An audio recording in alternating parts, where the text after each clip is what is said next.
Ini berkaitan dengan proses penangkapan Ya, dan mungkin juga penahanan ya. ya. Penahanan yang terjadi terhadap diri Mas Roy Saya, Suryo ya. pada hari Jumat tanggal 19 Juni 2026. Ya. Ya kan? Nah, kenapa ini perlu Lakukan diajukan pra-pra, ya. pra-peradilan? Karena jangan sampai ini nanti menjadi presiden buruk ke depan bahwa hal-hal seperti itu adalah menjadi hal yang legal. Jadi kita ingin menguji di pengadilan apakah proses penangkapan dan penahanan itu menjadi hal yang bisa dilakukan terhadap beberapa kasus lainnya, beberapa tersangka lainnya. Nah, makanya kita uji di pengadilan. Assalamualaikum warahmatullahi wabarakatuh. Waalaikumsalam warahmatullahi wabarakatuh. Nah, kali ini kita akan kembali ngobrol, ya, bincang-bincang serius tapi santai. Sersan, ya. Apa namanya, Mas? Sersan serius tapi santai, ya. Tapi yang kita bicarakan bukan sersan ini. Kita bicarakan itu, enggak ya, nggak usah bicarakan itu sama kompes itu, nggak usah, ya, nggak usah. Kita bicarakan yang jauh lebih punya loncatan ke depan. Jadi hari ini saya Roy Suryo bersama Pak Ugroseno dan juga Mas Gafur Sanglaji akan berbincang mengenai apa yang ditunggu-tunggu oleh para pemirsa semua, Pak Ugro dan Mas Gafur, yaitu orang banyak bertanya, Mas, kenapa gugatan pra-peradilannya tetap terus dimasukkan, pada Dokter Tifa kan mencabutnya, gitu ya.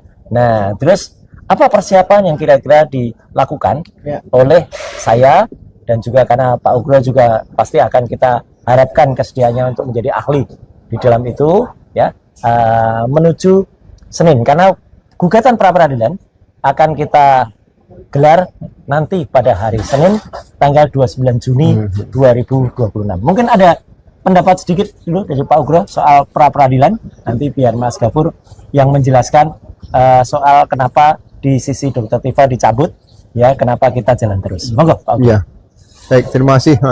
Jadi pra-peradilan ini berkaitan dengan proses penangkapan dan mungkin juga penahanan ya.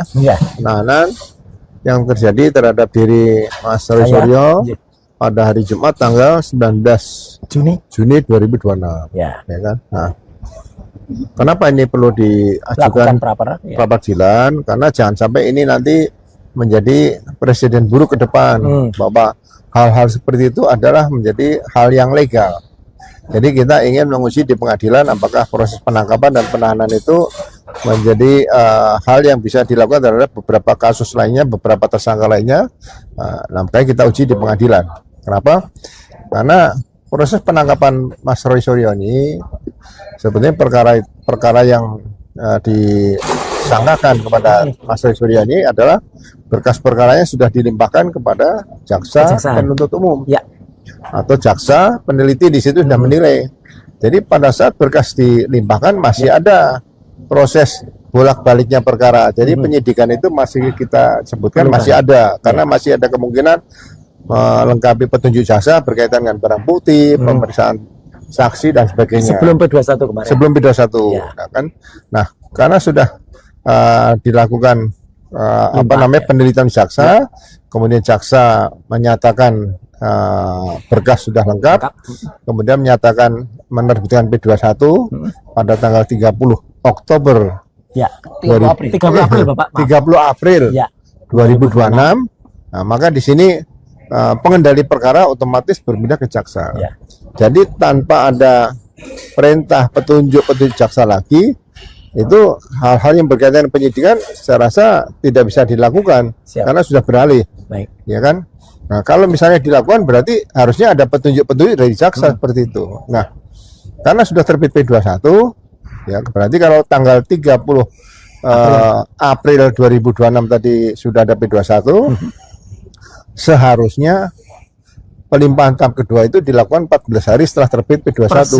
Maksimal lah. Jadi berarti kurang lebih 14 Mei 2026. Nah, waktu yang berlalu sampai tanggal 19 Juni 2006 ini kan berarti melebihi 14 hari. Nah, tiba-tiba ada penangkapan dan penahanan. Nah, di sini yang timbul pertanyaan, apakah seorang tersangka yang tidak ditahan, ya, dan kooperatif harus begitu kan? Ya, dan tidak ada kekhawatiran melarikan diri karena sudah dicekal dan sebagainya. Ya. Nah, apakah harus dilakukan penangkapan dan penahanan? Itu. Nah, biasa yang berlaku kalau sudah dinyatakan berkas P21 lengkap, kemudian akan dilimpahkan tahap 2 kepada jaksa. Nah, tersangka yang tidak ditahan tadi dan tidak dikhawatirkan akan melarikan diri atau dia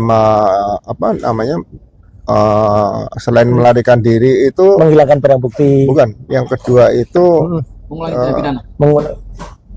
Apa ya, saya agak lupa sedikit tuh. Iya. Nah, di situ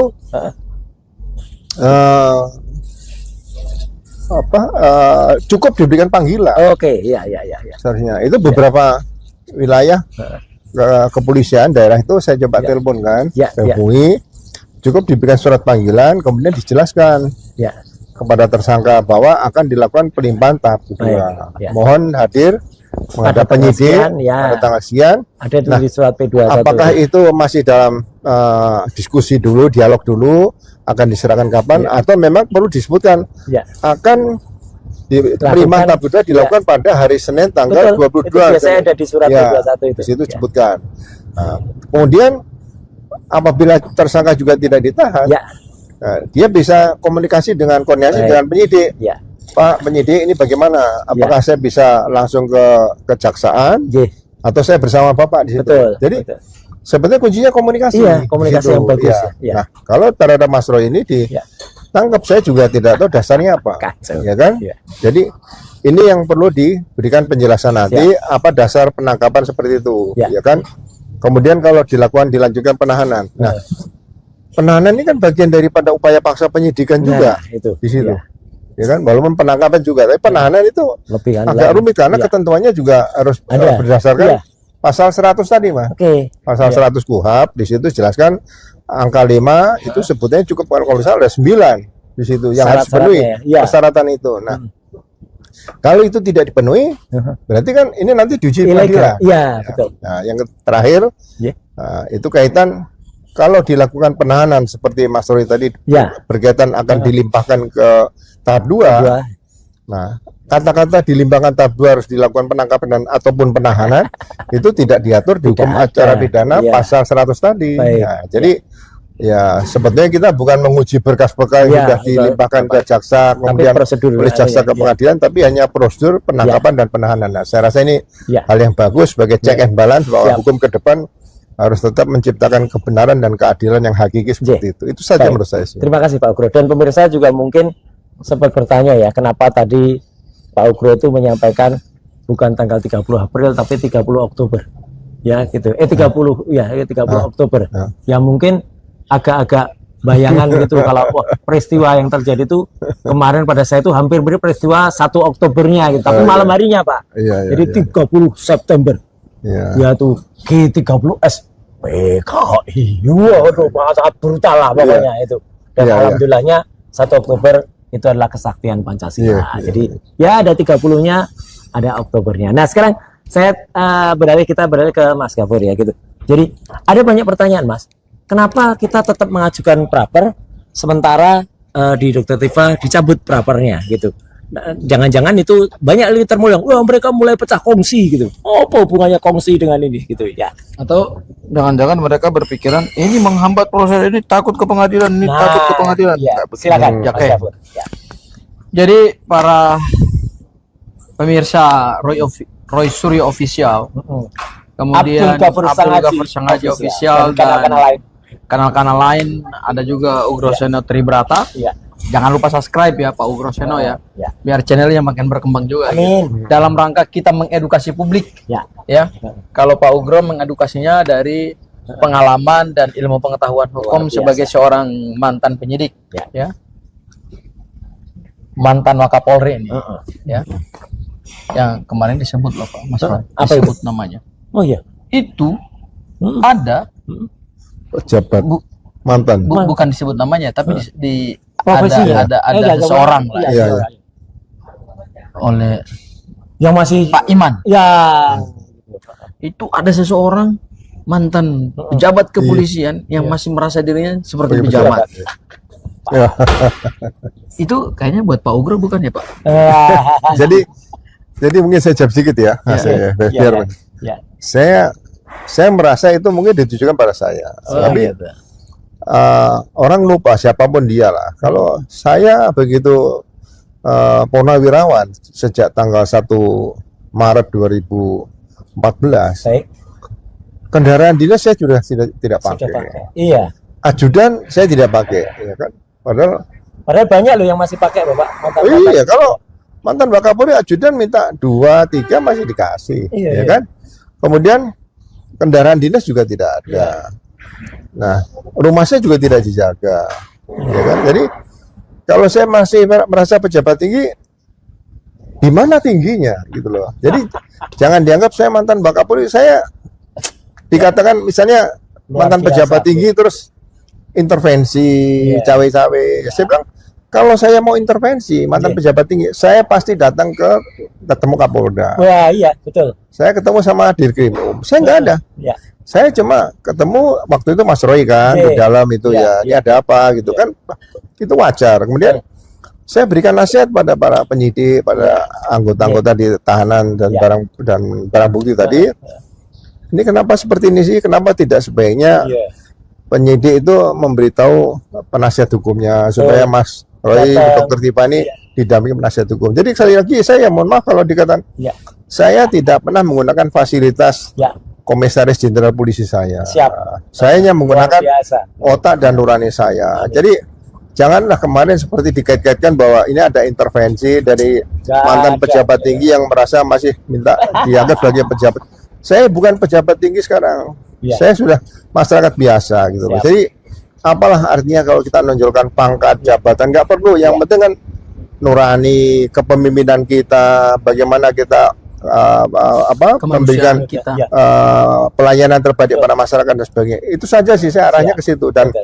harapan saya sebetulnya ke depan suatu saat sebelum saya meninggal dunia, Mas, Waduh. ya kan? Jauh, Itu Pak. polisi Indonesia Iya. akan menjadi contoh polisi dunia. Amin. Bukan Terutama- seperti polisi India. jangan polisi dunia yang benar-benar semua polisi dunia nanti akan melaksanakan sidang Interpol di Indonesia dan mengunjungi Polda Metro Kapolri sebagai barometer itu situ. Itu kan kebanggaan boleh kita ciptakan seperti itu. Itu saja, Mas. Iya. Gafur seperti itu. Iya. Ya. Nah, Nah, saya mau yang menambahkan Mas Roy. Ya. Tadi ada satu pesan dari Pak Ugro, Heeh. Polda Metro Jaya harus menjadi barometer Barometer. polisi dunia. Iya, Ya. iya. Tapi kalau kata para netizen, kepolisian kita tuh sama kayak kepolisian India. Nah itu ya harus Inspektur Vijay. Inspektur Vijay namanya. Iya, dalam film India, ya kan? Ada kan banyak banget itu polisi-polisi India ya. jadi dulu masih ada sedikit nih. Oke, oke. Tahun 76 Baik. ya.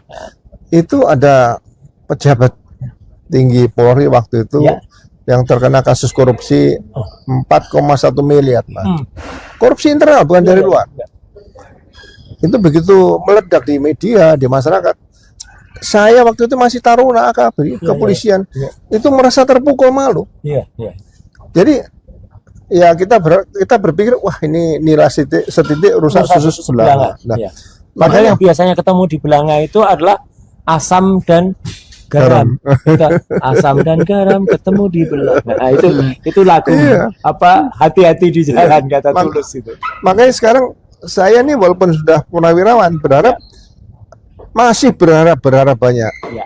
ya bahwa polisi Republik Indonesia ini menjadi barometer polisi dunia. Jadi jangan saya menjadi olok-olokan warga masyarakat atau ya kalau saya memberikan nasihat, Nasihat, petunjuk itu bukan untuk Wajar lah. kepentingan saya, untuk Iya. kepentingan organisasi ke depan. Itu Dan aja itu sih. tadi Pak Ugro dan juga Mas Gafur, kalau teman-teman melihat tayangan ILC terbaru, Indonesia Lions Club terbaru, ya, yang di hostnya Pak Karni Ilyas, yang segera akan diputar, itu tumben tadi juga saya melihat Pak Arianto Sutadi, Iya. dia itu malah memberikan support kepada praper kita, ya gitu, dan itu bagus Check and koreksi balance, ya. kepolisian. Dan saya kira menarik gitu. Ya. Udah mulai kembali ke real yang benar itu. Iya, iya. Ya. Menarik karena belakangan makin banyak orang yang mulai sadar gitu. Nah, waras. Mulai waras ya. Ya, padahal itu kan salah satu ini ya Mas Ray. Wah iya itu jelas. Salah satu penasehat. Penasehat termul. Saya nggak nyebut loh ya Mas Saya Ray. nyebut. Mas, kenapa prapernya apa kalau Mas Gafur tahu kenapa prapernya Dokter Tifa dicabut gitu atau tidak jadi dimasukkan? Ya, jadi Itu banyak pertanyaan. soal prapernya Bu Tifa ya, Iya. kita nggak bisa mengomentari ya Mas Iya, Ray. iya, iya. Karena kan yang bisa menjawab itu adalah kuasa hukumnya ya. Betul. Oke, dan hanya Bu Tifa sendiri. Enggak, ya. maksud saya gini, kenapa kita tetap terus praper? Oke, itu pertanyaan yang tepat. Iya. Jadi pra peradilan ini, para pemirsa sekalian, semua channel-channel kebenaran ini, Iya. itu adalah sebuah hak yang melekat di dalam undang-undang yang bisa digunakan atau tidak oleh seorang tersangka. Iya. Kebetulan selama ini mereka selalu bilang, apa sih hasil dari para pengacara-pengacara ini? Ya kan? Nggak bisa membebaskan kliennya gitu. Ya kan itu sering kita dengar ya Mas Roy ya. Ya.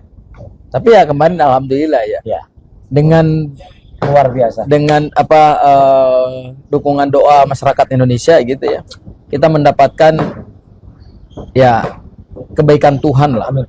dan kebaikan hukum gitu. Jadi ada dua hal yang saya kira kita perlu syukuri Mas. Nah, terkait dengan pra peradilan, sebenarnya kita ingin menguji dalam pra peradilan ini cara penangkapan, penahanan, penggeledahan. Ya, betul. Jadi itu ada 3 item besar ya atau 3 objek besar. Ditambah lagi satu lagi Mas Roy, yaitu adalah terkait dengan status pencekalan. Oke.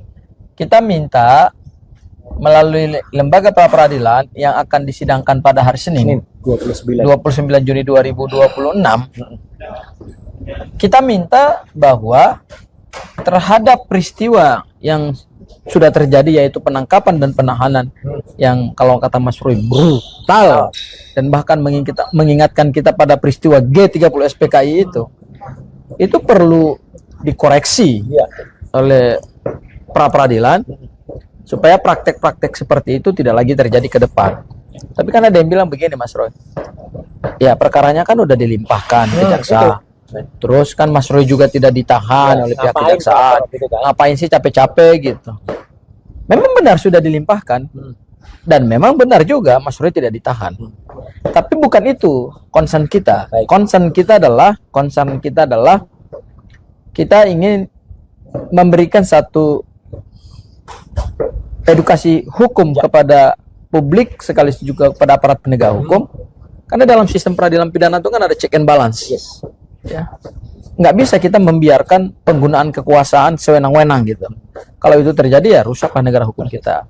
Kita ingin memberikan satu edukasi bahwa apa yang dilakukan oleh penyidik melakukan penangkapan pagi-pagi tanpa urgensi hukum, Ngaco. kemudian menahan, ya itu tidak boleh lagi terjadi. Bukan hanya kepada Mas Roy ke depannya, tetapi untuk siapa saja. Jadi jadikanlah pra peradilan kami ini sebagai satu momentum untuk memperbaiki apa yang sekarang dipraktekkan oleh penyidik-penyidik di seluruh Indonesia, bahwa kalau nangkap orang tuh wong lihat Iya. tindak pidananya tindak pidana apa gitu loh.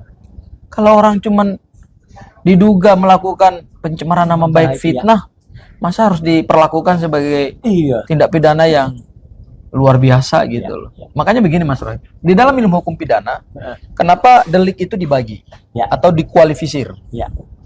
Supaya antara perbuatan pertanggungjawaban pidana nyambung gitu loh Mas Roy. Ya. Jangan orang dituduh memfitnah seseorang tapi diperlakukan sebagai tidak layak, misalnya seperti tindak pidana teroris. Kalau tindak pidana tertentu yang membahayakan keamanan negara seperti teroris itu boleh. Ya, makanya kalau lihat teroris kalau ditangkap Mas Roy itu seketika matanya langsung ditutup. Iya. Nah ini yang ditutup, izin Pak Bro, maaf. Iya. Yang ditutup maskernya itu malah justru para penyidik, para orang-orang polisi yang datang. Jadi kan kita kalau misalnya kita berpikiran jelek, kan kita bisa aja nggak percaya kalau mereka itu adalah petugas, Pak. Jadi nggak kelihatan. Harus dibuka itu. dong mukanya. Iya, mereka itu ditutup. Iya. Wajahnya. Tapi memang sisi kita nih Mas, menarik juga. Iya. Izin. Iya. Jadi peristiwa penangkapan itu Mas. Iya. Saya masih ingat dulu tahun 76. Baik. 76 itu saya masih tingkat 2 di akabri Oh iya, kepolisian. iya. Ya. Itu ada namanya pelajaran PT-PT, Mas. Apa itu, Pak? Kalau disebut itu di Eja itu Papa Tenggu. Papa Tenggo. Iya, iya. Bapak Tenggo apa Ya, itu? itu istilahnya pelatihan taktik Ya. patroli teritorial. Iya, iya, iya. Jadi kalau misalnya dia dilakukan penggerebekan gitu, Ya. Mas, ya. Penggerebekan kemudian seseorang di dalam rumah, itu aturannya juga tidak bisa langsung masuk rumah. Nah, itu. Itu contoh itu. Iya. Jadi polisi bertindak secara undang-undang. Jadi selalu diteriakkan dari luar rumah. Iya, Misalnya ada tersangka di dalam. iya. Terus atas nama undang-undang anak-anak dan wanita keluar. Nah, Mereka diselamatkan dulu. iya, iya, iya. Tidak langsung masuk seperti itu, ya kan? Nah, yang kedua, itu saya juga pernah belajar tentang pembebasan sandera, Baik. ya kan? Jadi ada negosiasi. Jadi bagaimana menyelamatkan nyawa manusia yang ada di sekitar situ itu prioritas, Betul. ya kan? Ya. Bayangin saja bagaimana teknik misalnya penangkapan terbaik atau ada penangkapan seseorang dalam rumah, Iya, diduga di dalam rumah lah, iya, diduga dan ya kan? Itu kan sudah dilakukan penyelidikan Iya, awal, iya, iya. ya kan? Nah, biasanya surat perintah dilengkapi, Iya. yang bersangkutan Iya. akan ketemu dengan Iya. RT atau RW setempat. Nah, itu nggak ada kemarin, sama Iya. sekali nggak ada. Kenapa? Mereka tidak boleh ditutup mukanya. Ya, itu Biar dikenal RT RW, berarti mereka memang mengaku dari tugas kepolisian resmi. dan Ya, diantar, nanti ditemukan dengan tuan rumah di ya. situ. Ini nggak ada sama sekali kemarin, Pak. Berarti Mas Roy Heeh. masih era COVID dong. Iya, pakai masker, Ya, nggak kemudian boleh, harus Ya. dikenal. bukannya era COVID, era jahiliyah. Nah, itu yang bagi saya ke depan nanti. Ya. Makanya gini, perlu dirumuskan lagi pelatihan-pelatihan bagaimana Baik. tentang penangkapan dan sebagainya. Karena Ya. kita ini ya jangan saya, yang lain banyak yang Ya, pintar-pintar. ya. Itu yang usianya masih di atas sudah purna bakti, Ya. itu otaknya masih bagus-bagus. Makanya, Situ. Jadi perlu diformulasikan bahwa ini loh teknik penangkapan yang terbaik dari Baik. Polisi Republik Indonesia. Siap. Teknik penggerebekan, Ya. teknik pengepungan. Sehingga nanti sama dengan waktu saya mempelajari polisi Amerika itu. Ya.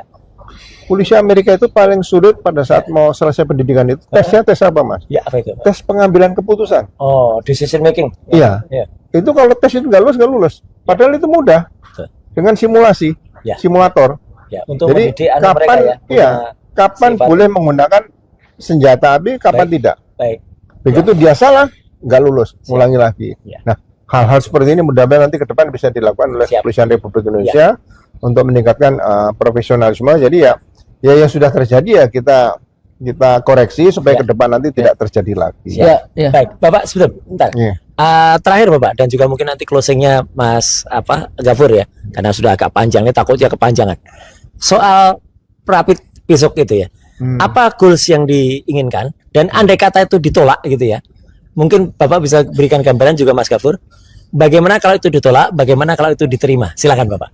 Ya, Ya, bagi saya pra peradilan itu bukan menang kalah, baik. hanya koreksi saja, lembaga Ya. koreksi Ya. sebelum maju ke pengadilan. Revisi. Makanya peradilan Ya, gitu ya. aja. Jadi yang kita bisa terima nggak ada masalah. Yang dipersoalkan kan cara penangkapan seperti itu. Formalnya, sah nggak? kan? Kalau Formalnya. dinyatakan tidak sah, berarti penangkapan saat itu yang Ya. dilakukan oleh Mas Roy dianggap Sah. tidak sah seperti itu aja. Oke, siap. Itu ya, memperbaiki citra gitu, memperbaiki diri. Iya betul. Jadi itu untuk jangan sampai jadi presiden buruk ke depan bahwa Siap. diulangi lagi seperti itu. Ya. Gitu ya. Oke, silakan Mas Gafur. Oke, Closing jadi statement. Ya. Mas Roy, Ya.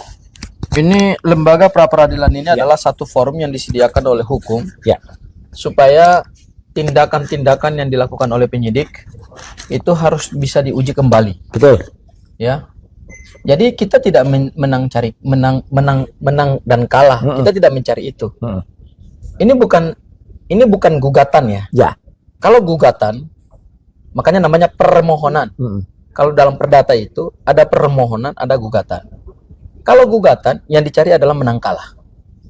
Misalnya orang dispute. Gugatan ada penggugat, ada tergugat. Betul. Kemudian putusannya adalah mengabulkan permohonan penggugat atau menolak permohonan penggugat. Ada pihak yang memenangkan dan ada pihak yang dikalahkan. Permohonan beda, Mas Roy. Namanya aja permohonan. Kita hanya memohon, Ya. tolong diuji. Ini proper nggak? Sesuai nggak? Sama seperti kita memohonkan untuk mengganti nama, misalnya dalam pengadilan perdata ya. Ya. Saya memohonkan untuk ganti nama. Ya. Dikembalikan. Misalnya dari Toyib berubah menjadi Agri gitu misalnya. Oh, bisa. Iya, itu harus ada Tambahkan perubahannya. lagi Fanani. Nah, kalau itu nama aslinya katanya Toyib Fanani itu. Oh, gitu. Katanya. Ini hanya contoh ya. Ya, Ini contoh, jangan marah. Ya, gitu. oke. Jadi gitu Mas Roy. Ya. Ya. Permohonan itu bukan konteks, ini bukan dispute ya. Heeh, Kalau dispute berarti ada perlombaan kontestasi persis. di dalam pembuktian. Tetapi karena ini permohonan, maka yang diuji itu adalah tata caranya saja. Kita tidak menguji hal-hal yang bersifat substantif di dalam penegakan hukum ini. Kita hanya menguji Formal. benar nggak Anda itu melakukan penangkapan, apa dasarnya? Ya. Anda melakukan penahanan, apa urgensinya? Kemudian pada saat Anda melakukan penangkapan itu konteksnya seperti apa? Ya. Kalau hanya untuk menyerahkan tersangka, ya ngapain melakukan penangkapan? Setuju. Ya. Ya kan? Terus apakah penangkapan ini sesuai nggak dengan tujuan dalam KUHP?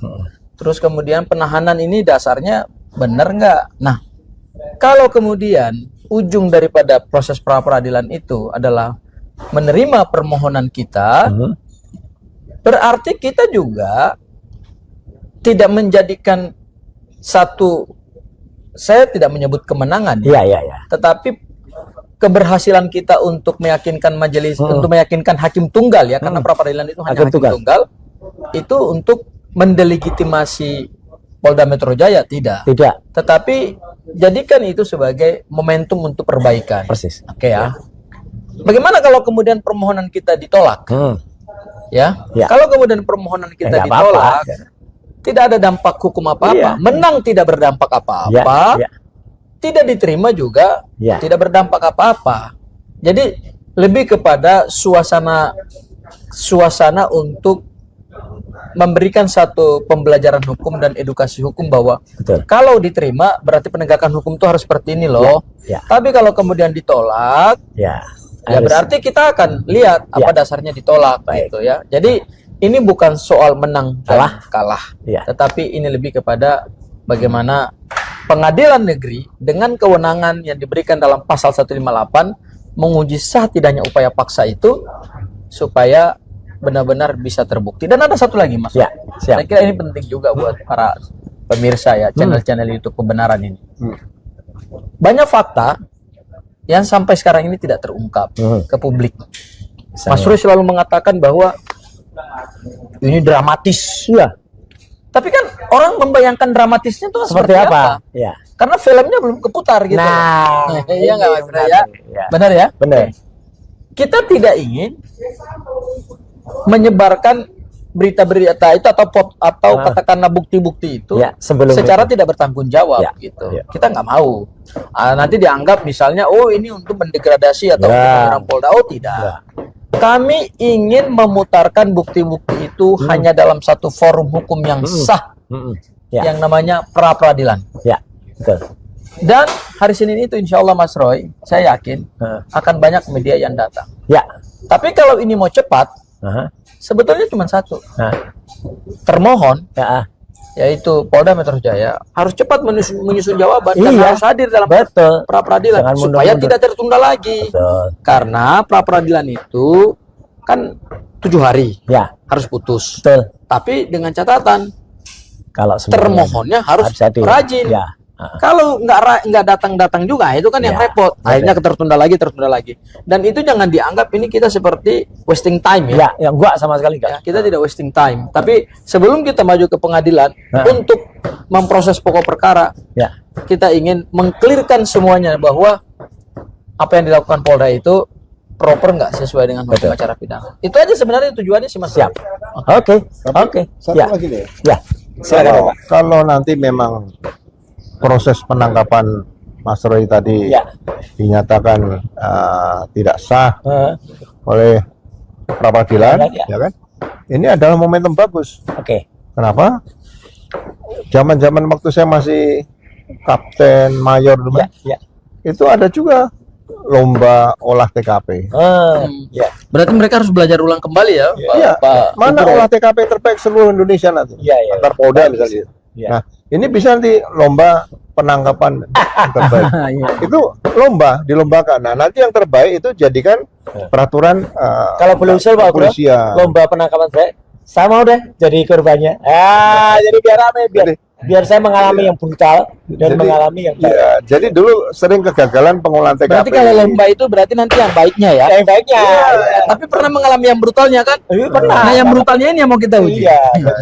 Jadi ini menarik bagi kita. Jadi jangan ada yang merasa tersinggung. Ini untuk perbaikan semua, nggak ada masalah. Itu aja. Oke. Baik, Ya, Mas. Mas baik. Terima kasih Pak Ugro, terima kasih Mas Abdul Ghafur Sangaji, dan terima kasih untuk kanal-kanal YouTuber kebenaran semua, Roy Suryo Official, Abdul Ghafur Sangaji Official, dan juga Ugro Seno Tribrata. Ya, gitu. Kita jumpa lagi.